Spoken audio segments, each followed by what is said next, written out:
할렐루야. 오늘 저는 담대함을 버리지 말라 이런 제목으로 말씀을 나누고자 합니다. 지구상 살아가는 대부분의 사람들은 기도를 하지 않습니다. 여러분 그거 아세요? 지금 80억 정도가 살아가고 있는데 매일 기도하는 사람은 극히 드물다는 것입니다. 사람들은 일평생 기도를 하지 않습니다. 하나님을 믿지 않는 사람들은 하나님을 모르기 때문에 기도를 안 하는 것입니다. 기도할 대상이 없는 거예요. 기도를 안 하는 게 당연하죠. 그러나 하나님을 믿는 사람들조차 두 가지 이유로 인해서 기도를 하지 않는다는 것입니다. 하나님을 믿지만 기도는 하지 않아요. 그 이유가 뭐냐면 첫째는 기도란 대단히 영적인 행위이기 때문입니다. 여러분 기도는요 영적인 행위입니다. 그래서 우리가 기도하기가 힘든 거예요. 우리는 일평생 육체의 소욕을 따라서 살아오는데 익숙합니다. 우리의 육체가 원하는 대로 우리는 늘 순종하며 살아왔거든요.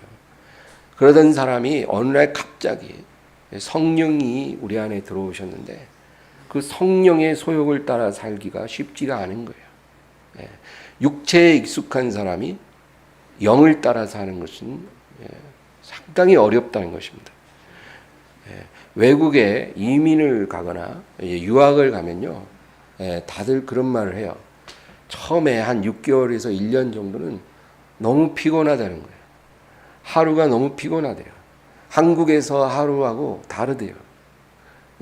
왜 피곤할까요? 낯선 환경에 들어왔거든요. 이질적인 문화, 그리고 언어도 안 통하잖아요.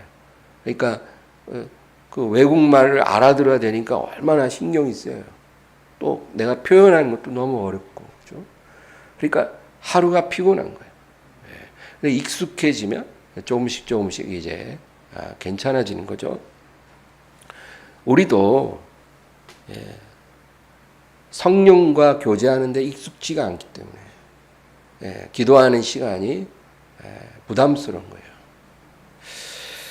두 번째, 사람들이 기도하지 않는 이유는 기도가 얼마나 강력한 힘을 갖고 있는지 우리는 모르기 때문입니다. 기도를 하면서도 그 기도가 어떤 영향력을 갖고 있는지 우리는 몰라요. 그 기도가 우리의 운명을 바꿀 수 있다라는 사실을 우리는 믿지 않는 것입니다. 그래서 사람들은 기도를 하면서도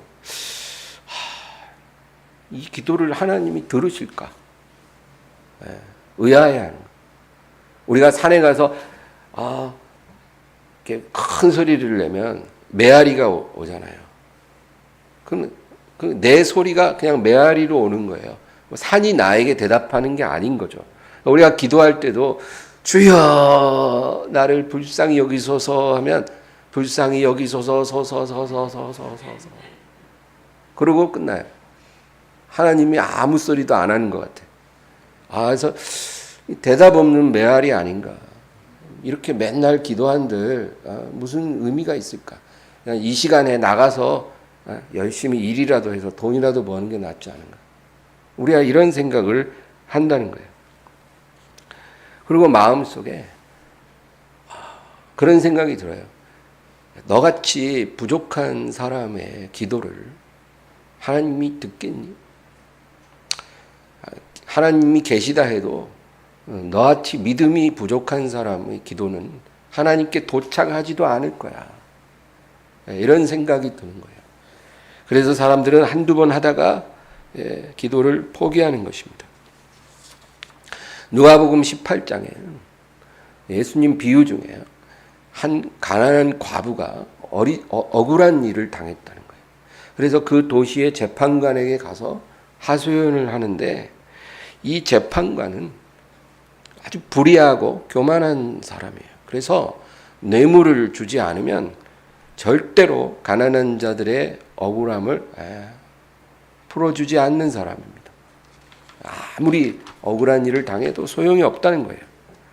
우리 누가복음 18장 3절에서 8절을 한번 읽겠습니다.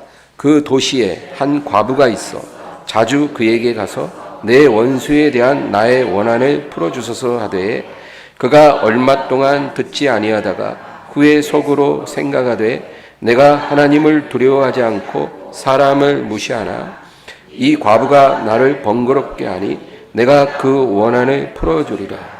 그렇지 않으면 늘 와서 나를 괴롭게 하리라 하였느니라. 주께서 또 이르시되 불의한 재판장이 말한 것을 들으라. 하물며 하나님께서 그 밤낮 부르짖는 택하신 자들의 원한을 풀어주지 아니하시겠느냐. 그들에게 오래 참으시겠느냐. 내가 너희에게 이르노니 속히 그 원한을 풀어주시리라. 그러나 인자가 올 때에 세상에서 믿음을 보겠느냐 하시니라. 아멘. 이 조님의 비유 말씀을 우리가 읽어볼 때 여러분 좀 특별한 점이 있어요. 이 부분에 조님께서 4번이나 반복해서 말씀한 단어가 나와요. 그게 바로 원한이에요. 원한. 원한이라는 단어가 4번이나 나와요. 근데 특별히 7절을 다시 한번 읽어보겠습니다. 하물며 하나님께서 그 밤낮 부르짖는 택하신 자들의 원한을 풀어주지 아니하시겠느냐. 그들에게 오래 참으시겠느냐. 네. 하나님요, 우리가 기도할 때 그냥 담담한 마음으로 한두 번 기도하고 끝내라고 말씀하시지 않아요. 그게 하나님이 원하는 기도일 수 없다는 거예요. 우리는 기도를 그렇게 해요. 그냥 담담하게 해요. 그리고 한두 번 하고 말아요. 그런 기도를 하나님이 우리에게 요구하시지 않았습니다. 하나님은 그 밤낮 부르짖는 택하신 자들의 원한을 풀어주지 아니하시겠느냐. 그렇게 말씀합니다. 밤낮 부르짖는 택한 자들의 원한을 풀어주시리라. 원한을 갖고 하나님께 밤낮 부르짖으라는 거예요. 우리가 기도할 때 그렇게 해야 하나님께서 그 원한을 풀어주시고 응답해 주신다는 거예요. 이 원한이라는 단어는 영어 성경에 보면 어벤지라 그래요. 어벤지. 그거는 복수하다. 그런 뜻이에요. 그러니까 하나님께서 그 밤낮 부르짖는 자의 그 원한을 복수해 주신다는 거예요. 복수. 그들을 위해 하나님이 복수해 주시리라.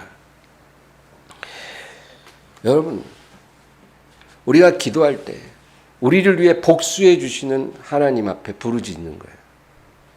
하나님, 제가 지금까지 당한 모든 고통을 복수해 주소서. 이게 하나님이 원하시는 기도입니다. 내가 지금까지 당해온 모든 슬픔과 불행을 복수해 주소서. 나를 괴롭히고 억압한 악한 권세를 향하여 우리 하나님께서 복수해 주소서. 여러분, 우리가 그렇게 부르짖으라는 거예요. 밤낮. 하나님, 우리 자녀들이 지금까지 너무나 오랜 세월을 어둠의 권세에 눌려서 방황하며 살고 있습니다. 주여, 우리 자녀들을 위해 복수해 주소서. 우리 가정의 불행을 위해 복수해 주시고 우리의 원한을 갚아 주소서. 이렇게 기도하라는 거예요. 그냥 한두 번 하고 끝내라는 게 아니라 밤낮 부르짖으라는 거예요. 하나님이 복수해 주신 그날까지. 우리가 그런 원한을 가지고 하나님께 나아가는 것. 그것을 하나님이 요구하십니다. 세상의 불의한 재판관도 이 과부의 원한을 복수해 줬거든요. 의로우신 재판장인 하나님께서 그 사랑하는 자녀들의 원한을 갚아주신다는 겁니다.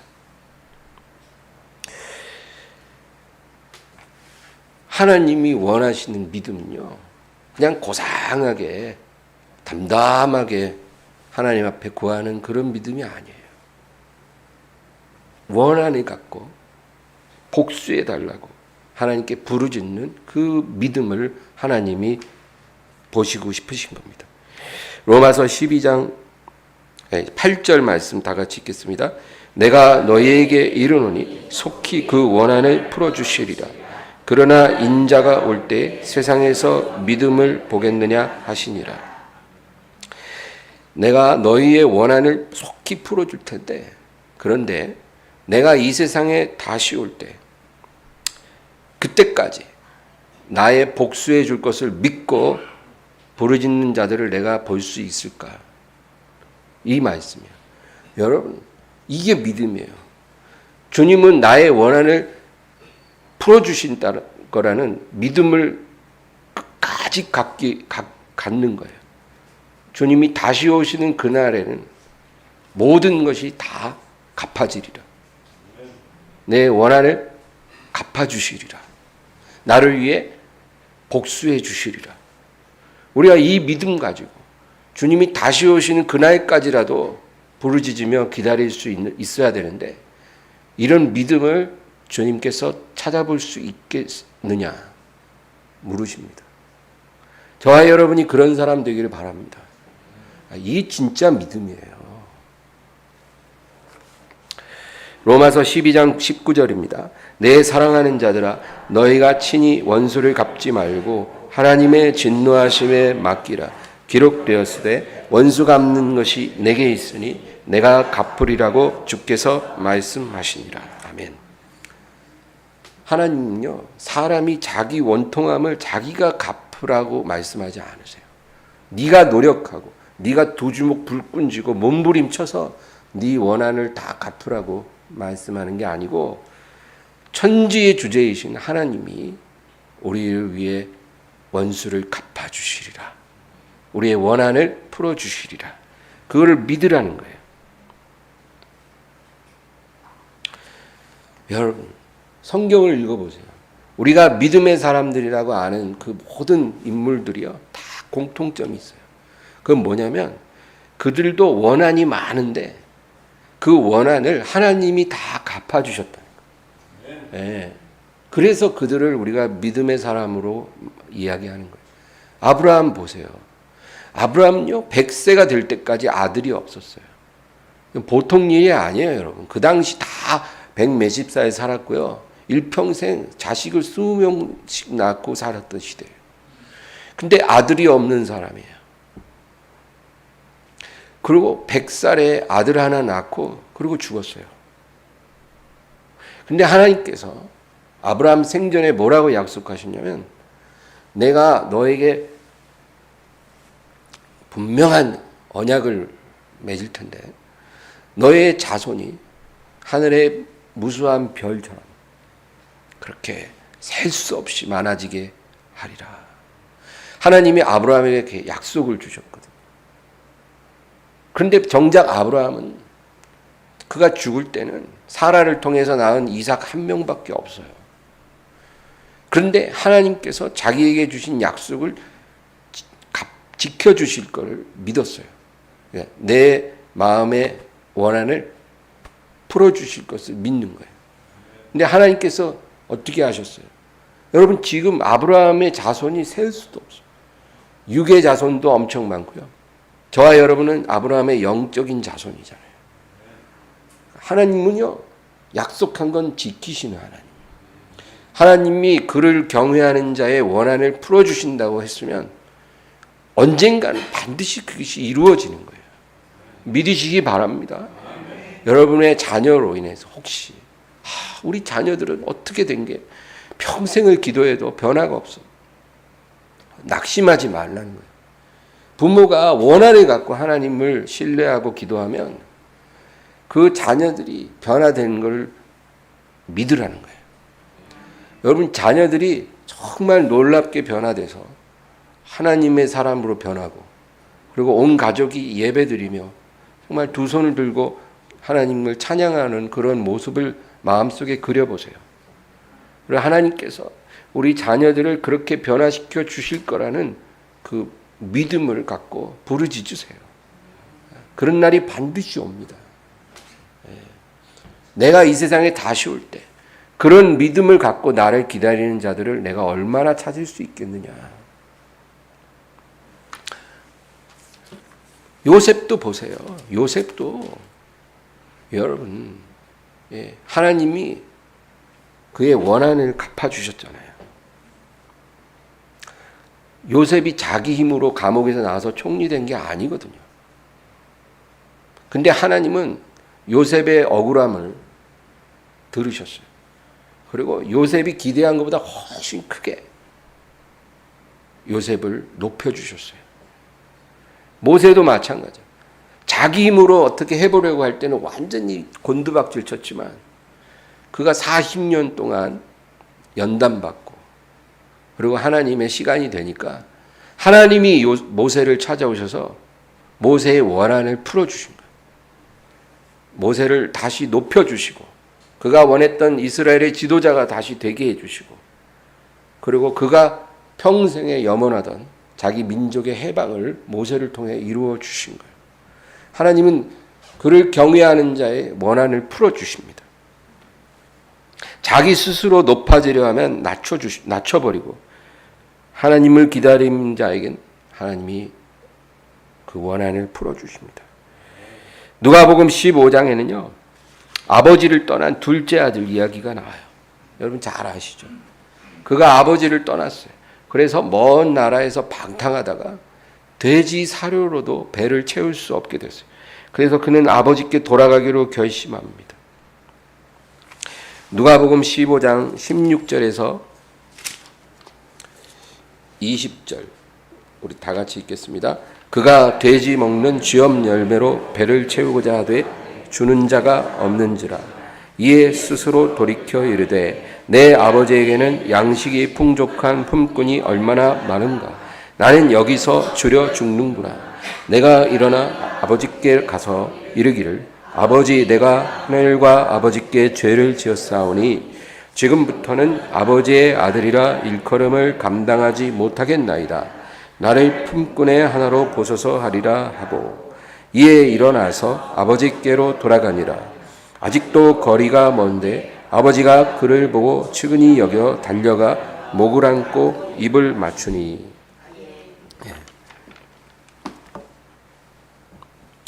특별히 20절 보면요. 이에 일어나서 아버지께로 돌아가니라. 아직도 거리가 먼데 아버지가 그를 보고 측은히 여겨 달려가 목을 안고 입을 맞추니. 이 아버지 마음에 못을 받고 떠났던 아들이에요. 그렇죠? 근데 그 아들이 돌아올 때 그를 보고 측은히 여겨 달려나와 목을 안고 입을 맞췄다는 것은 아버지가 그 둘째를 용서하고 용납했다 그 말이죠. 그렇죠? 예. 사람이 불쌍히 보이기 시작하면 용서가 돼요. 예. 남편이 불쌍히 보이면 용서가 되고, 그렇죠? 예. 자녀가 불쌍히 보이면 용서가 되는 거예요. 그래서 측은히 여겨 달려나가 끌어안고 입을 맞췄다는 것은 용서하고 용납했다 그 얘기예요. 여러분 하나님은 우리를 용서하시고 용납하십니다. 하나님 앞에 아무리 부족해도 그냥 염치불구하고 나가야 돼요. 세상에 지지지 못나니가 하나님 앞에 체면 세우는 사람. 우리가 하나님 앞에 체면 세워서 어디다 쓰겠어요? 염치불구하고 나가요. 아무리 부끄러운 죄인이라도 그냥 염치불구하고 아들이 아버지에게 나가듯이 나가세요. 예, 그러면 아버지가 우리를 불쌍히 여기십니다. 우리에게 성령을 부어주십니다. 예, 우리가 훌륭해서 부어주시는 게 아니에요. 불쌍해서 부어주는 거예요. 하나님의 영이 우리에게 부어지면 그게 내가 너를 용서했다 그 말이에요. 내가 너를 용납했다. 예, 여러분 그 사인이에요. 하나님이 뭐 귀에다 대고 내가 너를 용서했노라 그렇게 말씀하는 게 아니고 우리에게 성령을 부어주심으로 그 하나님의 용서를 확증하시는 거예요. 그 다음에 22절에서 23절 또 읽어보겠습니다. 아버지는 종들에게 이르되 제일 좋은 옷을 내어다가 입히고 손에 가락지를 끼우고 발에 신을 신기라. 그리고 살찐 송아지를 끌어다가 잡으라. 우리가 먹고 즐기자. 그냥 용서만 해준 게 아니고 제일 좋은 옷을 입히라는 거예요. 그냥 누더기 벗기고 아무 옷이나 입혀라, 깨끗한 옷 입혀라가 아니에요. 제일 좋은 옷을 입히라는 거예요. 그거는 완전한 신분을 회복시켜 주는 거예요. 그 집에서 가장 존귀한 아들이라는 것을 제일 좋은 옷으로 입증해 주는 거예요. 그리고 신발도 신겨주고 가락지도 끼우고 살찐 송아지를 끌어다가 잡으라는 거예요. 1년에 한 번도 이런 날이 없는데 아들이 돌아오니까 그렇게 하는 거예요. 이것이 바로 하나님의 복수입니다. 우리의 모든 실패와 수치, 우리의 모든 불행했던 순간들을 하나님께서 복수해 주시는 거예요. 그럼 이 하나님의 복수를 우리가 받으려면, 하나님이 우리를 위해 복수해 주시는 이 은혜를 받으려면 우리가 할 게 뭐예요? 돌아가는 거예요. 우리는 그것을 해야 돼요. 하나님께 돌아와야 불쌍히 여기고 끌어안고 입 맞춰 주시고 그리고 송아지도 잡고 제일 좋은 옷도 입혀 주시는 거예요. 여러분, 내 힘으로는 복수할 수 없어요. 내 인생의 모든 실패와 수치와 불행을 내 힘으로는 만회할 수 없어요. 근데 하나님께 돌아오면 하나님께서 우리를 위해 복수해 주신다. 이사야 35장 4절 읽겠습니다. 겁내는 자들에게 이르기를 굳세어라. 두려워하지 말라. 보라, 너희 하나님이 오사 보복하시며 갚아주실 것이라. 하나님이 오사 너희를 구하시리라 하라. 오늘 우리가 한 가지 더 기억해야 할 것이 있어요. 우리가 우리의 원한을 갚아달라고 하나님께 부르짖을 때 우리만 부르짖는 게 아니고 우리를 위해 간구하시는 분이 계시다는 거예요. 누굴까요?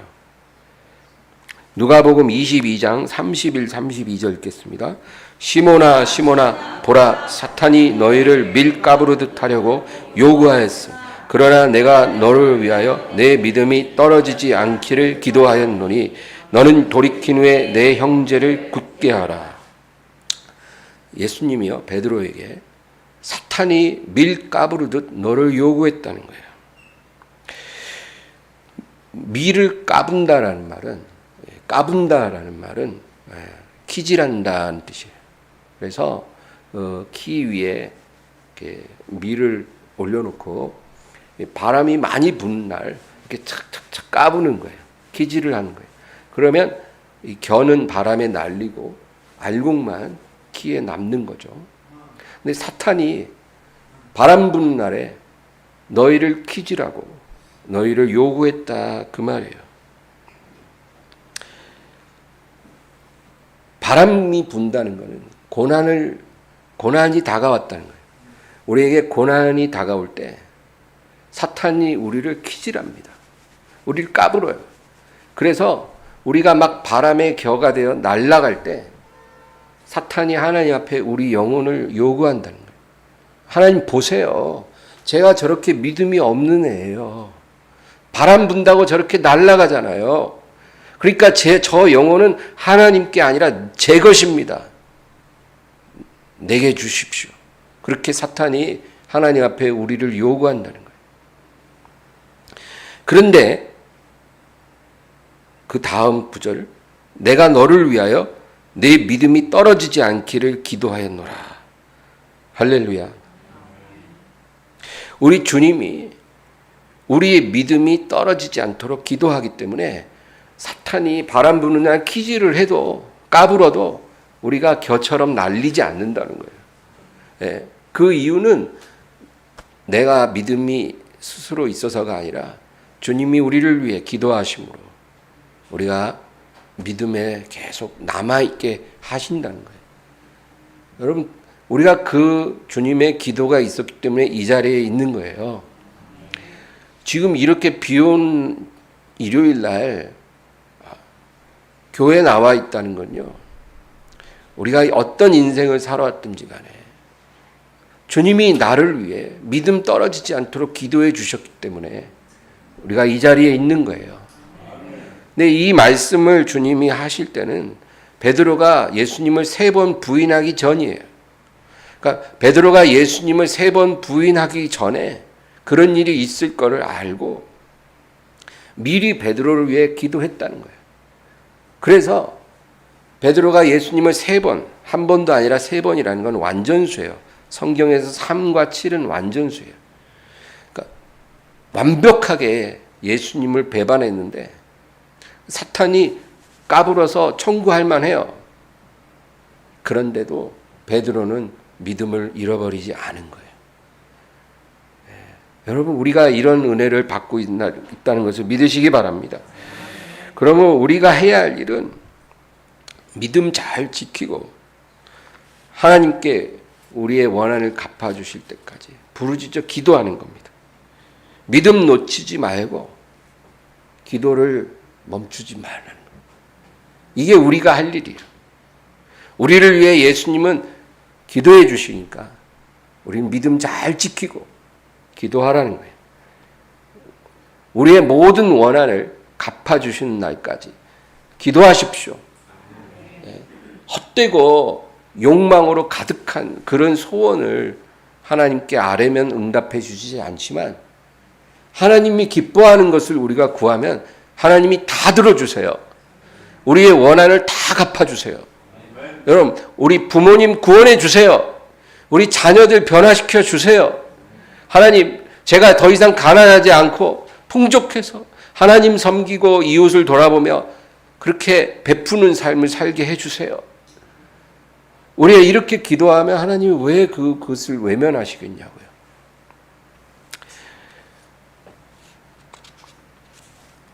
오늘 본문을 보겠습니다. 히브리서 10장 32절입니다. 전날에 너희가 빛을 받은 후에 고난의 큰 싸움을 견디어낸 것을 생각하라. 너희가 예수 그리스도를 믿은 후에 그로 인해 고난의 큰 싸움을 견딘 것을 생각하라는 거예요. 누가 예수 믿는다고 인생이 그냥 평탄하고 그렇죠? 무사태평할 거라고 말합니까? 여러분, 그런 말은 진리가 아니에요.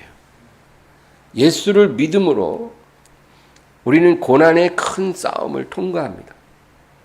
그런데 이 큰 싸움이 우리를 약하게 만드는 게 아니라 우리를 더 강하게 만든다는 거예요. 35절입니다. 그러므로 너희 담대함을 버리지 말라. 이것이 큰 상을 얻게 하느니라. 믿음이라는 것은 어떤 지식이 아닌 거예요. 우리는 하나님에 관하여 내가 얼마만큼 알고 있고 성경을 얼마만큼 우리가 알고 있냐에 우리가 믿음이 있다라고 생각을 합니다. 근데 그것은 믿음이 아니에요, 여러분. 하나님이 인정하는 믿음은 그런 지식이 아닙니다. 그럼 뭐냐? 담대함이에요. 담대한 것이 하나님이 인정하는 믿음이에요.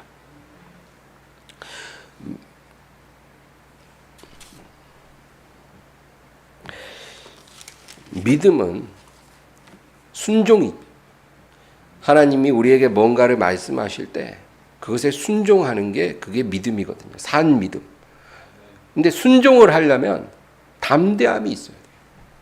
담대함이 없는 사람들은 순종을 하고 싶어도 못 하더라고요. 여러분, 순종하려면 담대해져요. 그것이 바로 하나님이 인정해 주는 믿음이에요. 그래서 우리 인생에 우리가 담대하게 순종할 수 있는지를 하나님이 계속 시험해 보세요. 근데 어떤 사람은 계속 탈락해. 탈락한다고 하나님이 우리를 내치지는 않아요. 그러나 우리가 그 시험에 이기지 못하면 나중에 또 똑같은 시험이 또 오고 또 계속 오는 거예요. 그러니까 우리는 계속 유급하고 초등학교 3학년을 7년 동안 다니는 거예요. 여러분, 그렇게 되지 말기를 바랍니다. 담대한 순종을 시험할 때 그걸 넘어서세요. 그러면 하나님이 우리를 키워주십니다.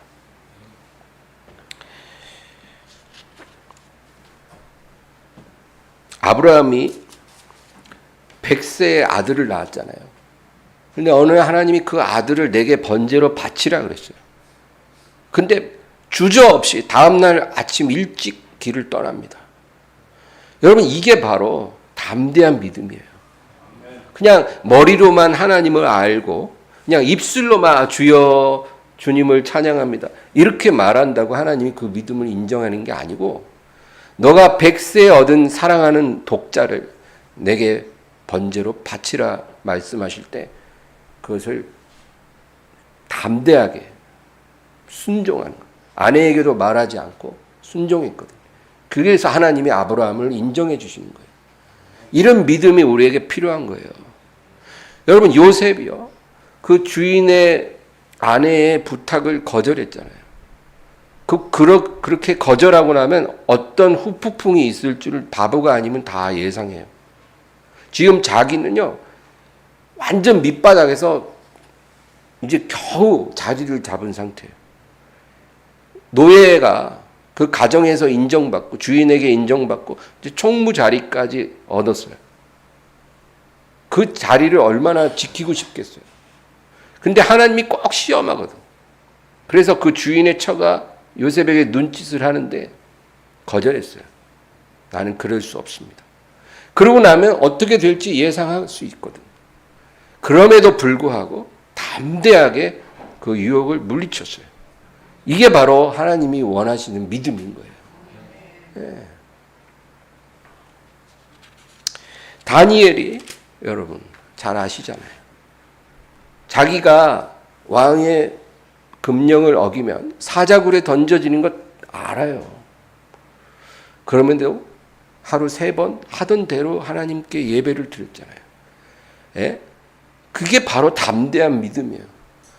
비 오면 비 온다고 예배 안 나가고, 눈 오면 눈 온다고, 추우면 춥다고, 더우면 덥다고, 바쁘면 바쁘다고, 피곤하면 피곤하고, 약속이 있고 뭐가 있고 뭐 그런다고 하나님이 당장 뭐 우리를 내쫓거나 그러진 않아요. 예, 여러분, 제가 이런 말 하면 또 정죄해야 하는 설교를 하나 보다, 그렇게 들으면 안 돼요. 제가 말하고 싶은 거는 그런 상황에서 우리가 이전에는 넘어지고 이렇게 뒤로 물러났지만 담대한 믿음으로 앞으로 나아갈 필요가 있다는 거예요. 하나님이 그거 보고 싶은 거예요. 그냥 우리를 힘들게 해서 예배를 편하게 못 드리게 하고 힘들게 만들어서 우리를 고생시키려고 그러는 게 아니고, 편할 때 예배 잘 드리던 네가 편하지 않을 땐 예배를 드릴 수 있는지, 몸이 아프고 피곤하고 몸 바쁘고 뭐 중요한 약속도 있고 여러 가지 상황이 있을 때 네가 그런 것을 딱 자르고 나는 예배보다 중요한 게 없습니다, 그리고 네가 내 앞에 나올 수 있는지, 그런 담대한 믿음이 있는지 하나님이 그거 한번 시험해 보는 거예요. 그러니까 그런 상황이 생기면 그냥 뭐 오늘 예배 못 가겠네 이러고 그냥 그렇게 생각하면 안 되고, 하나님이 나를 시험해 보시는구나, 이런 생각이 딱 들어와야 돼요. 그래서 이런 시험을 자꾸 우리가 이기면 하나님이 우리를 키워주십니다. 하나님께 잘 보이세요. 사람 앞에 줄서지 말고 하나님께 잘 보이세요.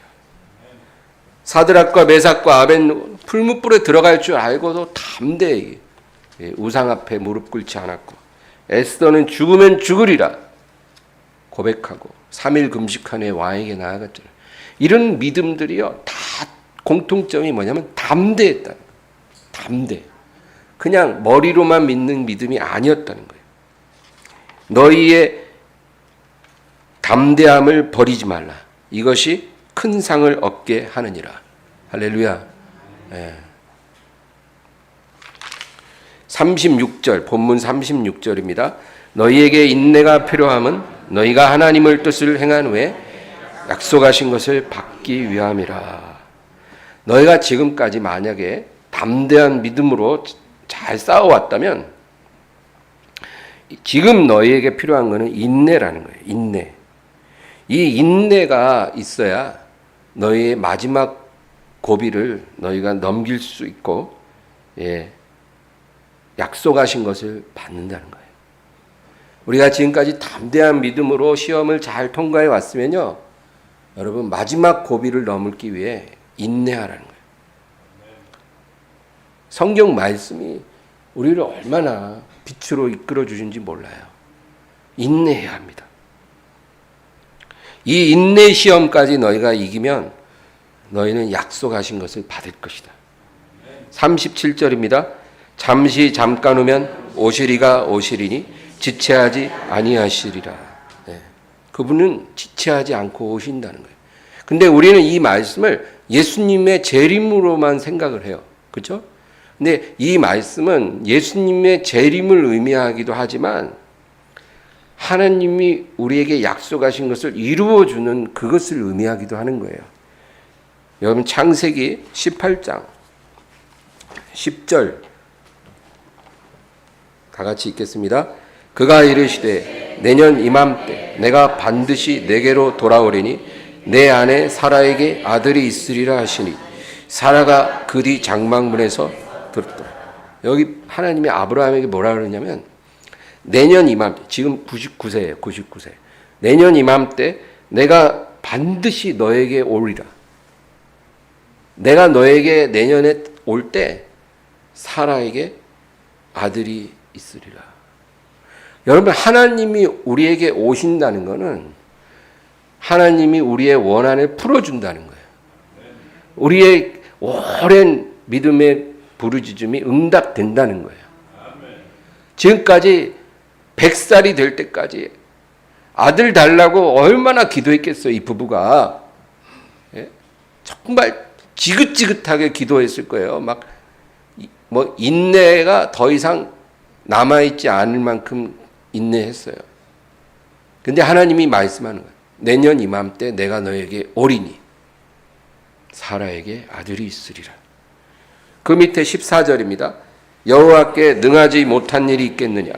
기한이 이를 때 내가 내게로 돌아오리니 사라에게 아들이 있으리라. 또 똑같이 말씀. 내가 너에게 오리라. 그때 너의 기도는 응답되리라. 하나님이 오시면 불임이 가임이 되고 불가능이 가능이 돼요. 그러니까 잠시 잠깐 후면 오시리가 오시리니 지체하지 아니하리라 라는 이 37절 말씀은 바로 우리가 원한을 갖고 부르짖는 그것이 이루어진다 그 말입니다. 하나님은 절대로 지체하지 않고 우리에게 오신다는 거예요. 여러분 이 땅에 사는 동안에도 이런 하나님의 영광을 보기를 주의 이름으로 축원합니다. 오늘 본문 38절 읽겠습니다. 나의 의인은 믿음으로 말미암아 살리라. 또한 뒤로 물러가면 내 마음이 그를 기뻐하지 아니하리라 하셨느니라. 나의 의인이라는 것은 하나님이 인정하시는 의인인 거예요. 그냥 이 세상 여러분 국회의원들을 보고 당신은 의로운 사람이니까 뭐, 아우 의롭다 그래요. 다 자기는 의롭다 그래요. 자기같이 착한 사람이 없대. 자기같이 양심적인 사람이 없대. 자기가 아무리 의인이라고 생각한다고 해서 그게 의로운 사람이 되는 것이 아니고 하나님이 인정하는 의인, 그것이 바로 나의 의인이에요. 나의 의인은 믿음으로 말미암아 살리라. 그러니까 하나님이 인정하는 의인은 어떤 남보다 도덕적으로 훌륭한 사람을 말하는 게 아니고 믿음으로 사는 사람이라는 거예요. 그리고 뒤로 물러가면 내 마음이 그를 기뻐하지 아니하리라. 그러니까 믿음으로 사는 의인은 어떤 사람이냐면 뒤로 물러가지 않는 사람이에요. 그게 믿음의 사람이에요. 하나님은 우리에게 뭘 달라고 그렇게 요구하시는 하나님이 아니에요. 뭐를 하라고 그렇게 요구하는 하나님이 아니고 뒤로 물러가지 말라는 거예요. 이게 하나님이 우리에게 요구하시는 거예요. 나를 위해 뭘 하려고 하지 말고, 많은 일을 하려고 하지 말고, 뭘 나를 위해 드리려고 하지 말고 뒤로 물러가지 말라는 거예요. 그 믿음으로 너가 구원을 받을 것이다. 뒤로 물러가면 내가 그를 기뻐하지 않을 것이고 멸망으로 떨어지게 되리라. 39절입니다. 우리는 뒤로 물러가 멸망할 자가 아니요 오직 영혼을 구원함에 이르는 믿음을 가진 자니라. 그러므로 우리에게는 두 가지 운명이 기다리고 있어요. 하나는 뒤로 물러가서 멸망당하든지, 아니면 우리 믿음 지키고 계속 전진해서 우리 영혼을 구원함에 이르든지, 둘 중에 하나예요. 여러분 어떤 운명을 원하세요? 둘 중 하나예요. 그냥 가만히 있는 건 없어요. 뒤로 물러가서 멸망당할 거예요. 아니면 믿음 지키고 앞으로만 나갈 거예요. 그리고 우리 영혼을 구원한다는 거예요. 제가 목회하면서 정말 감사하고 보람된 일도 많지만 여러분 정말 슬픈 일들도 있어요. 제가 제일 슬플 때는 어떤 사람이 믿음으로 조금씩 전진하다가 갑자기 뒤로 물러가 버리는 그런 사람들이 있더라고요. 처음의 자리로 다시 돌아가 버려요. 순식간에. 조금씩 나갈 때는 그렇게 이뻐 보이고 기특하고 대견하고 사랑스러웠는데 어느 날 갑자기 다시 원위치로 가버려요. 하나님이 기뻐하지 않아요. 그리고 그것이 계속 반복되면 그 사람은 멸망당합니다. 이런 믿음은 자기를 구원할 수 없어요. 바깥 어두운 데 쫓겨나 슬피 울며 일을 가는 거예요. 그래서 제가 그런 사람들을 볼 때는 너무 마음이 슬퍼요. 베드로전서 1장 5절 말씀 읽겠습니다. 너희는 말세에 나타내기로 예비하신 구원을 얻기 위하여 믿음으로 말미암아 하나님의 능력으로 보호하심을 받았느니라. 아멘. 마지막 날에 하나님이 예비하신 구원을 얻기 위하여 믿음으로 말미암아 하나님의 능력으로 보호하심을 얻었다. 여러분, 하나님께서 우리가 믿음을 지키면 하나님의 능력으로 우리를 지켜주십니다. 우리가 할 일은 믿음 지키고 기도 멈추지 말고 뒤로 물러가지 않는 거예요. 그러면 하나님의 능력이 우리를 지켜주실 것이다. 그 밑에 8절과 9절입니다. 예수를 너희가 보지 못하였으나 사랑하는보다 이제도 보지 못하나 믿고 말할 수 없는 영광스러운 즐거움으로 기뻐하니 믿음의 결국 곧 영혼의 구원을 받음이라. 예수를 보지 못하였으나 사랑하고, 그렇죠? 예수를 보지 못했지만 믿고. 8절 말씀 한번 띄워봐 주세요. 예수를 너희가 보지 못했지만 사랑하고, 그리고 보지 못했지만 믿고, 보지 못했지만 말할 수 없는 영광스러운 즐거움으로 기뻐한다는 거예요. 여러분, 이게 믿음이에요. 다 보고 다 들으면 무슨 믿음이 필요해요? 우리의 천국 가면 믿음 필요 없어요. 소망도 필요 없어요. 소망이 이루어졌으니까. 천국 가면 사랑만 남는다는 거예요. 그래서 믿음, 소망, 사랑은 영원하지만 그 중에 사랑이 제일이라 그렇게 말씀하는 거예요. 믿음이 필요하고 소망이 필요한 건 지금 이 세상이에요. 그럼 믿음이 뭐예요? 예수님을 보지 못했어도 사랑하는 거예요. 안 보고도 사랑할 수 있냐? 있다는 거예요.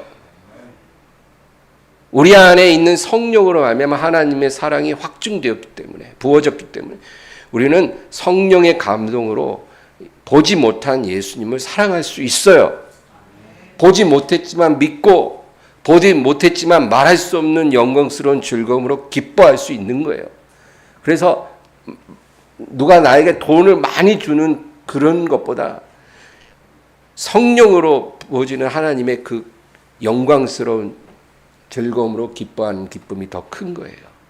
바로 이런 믿음을 우리가 갖고 있으면 그 믿음의 결국 곧 영혼의 구원을 받음이라.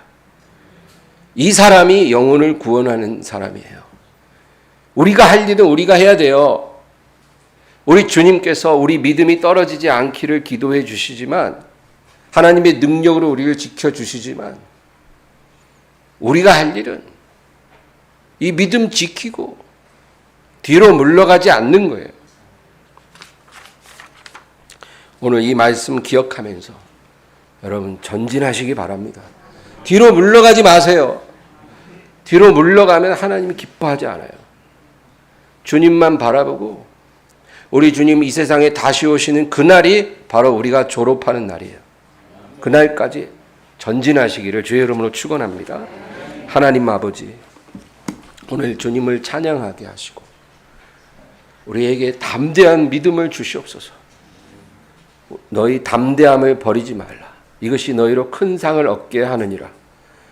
이 담대한 믿음이 바로 우리의 영혼을 구원한 줄 믿습니다.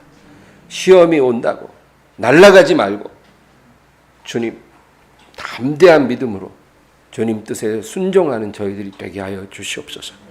믿사옵고 예수님의 이름으로 기도합니다. 아멘.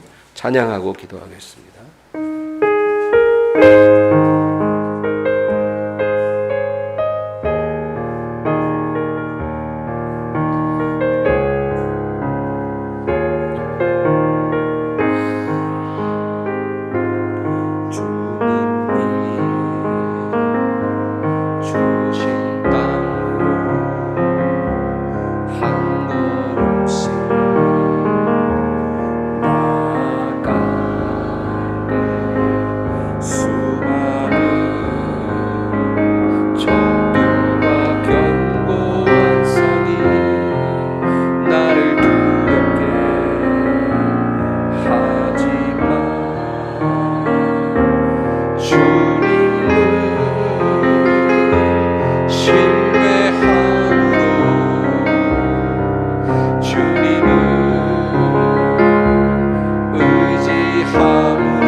주여